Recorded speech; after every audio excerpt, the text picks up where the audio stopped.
Article 163 of the Constitution says there shall be a state council of ministers to be headed by the chief minister, whose duty shall be to aid and advise the governor, who shall be bound by the advice of his council of ministers.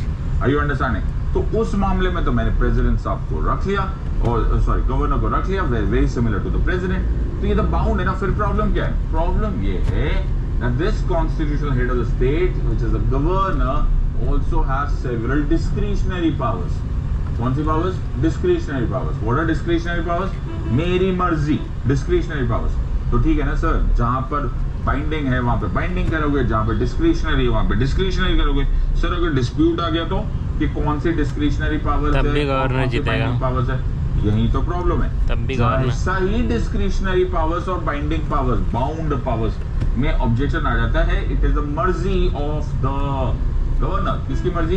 Governor की मर्जी.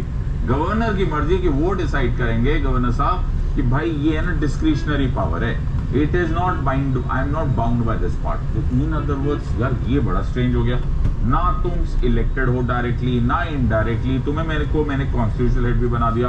अब तुम्हारे पास कुछ bound powers है, कुछ discretionary powers है, और अगर कोई डिस्प्यूट आ जाता है तो बोलते हो सर आप डिसाइड करोगे.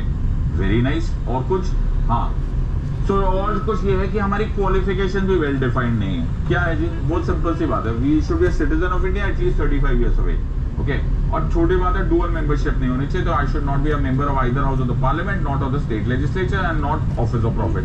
तो सर मेरा पॉलिटिकल अचीवमेंट क्या होनी चाहिए? कोई खास पॉलिटिकल अचीवमेंट नहीं. यूनियन की बात सुनना है. पॉलिटिकल अचीवमेट यही होनी चाहिए कि तुम्हें यूनियन की बात माननी चाहिए. Union should think that you should be responsible enough to act as a bridge between the union and the states. So in other words, this is a very gray area. इसको कुछ ज्यादा qualification, कोई election जीतना नहीं है, so on and so forth. So these are the points here. अब term है 5 years. Very nice. चलो कुछ तो पक्का हुआ. नहीं no, ये भी नहीं है. ये भी पक्का नहीं है. You are at the pleasure of the president. What? Yes. President साहब के पास या तो आप रिजाइन कर सकते हो, और अगर आप रिजाइन नहीं भी कर रहे हो 156 में, तो आपके पास पॉसिबिलिटी है the president removes you. President removes you, yes, on what ground? ये भी नहीं लिखा. Grey area. ठीक से नहीं दिया हुआ. Otherwise, what does that mean? ये भी grey area, right? That there is actually no specific ground on the basis of which the president can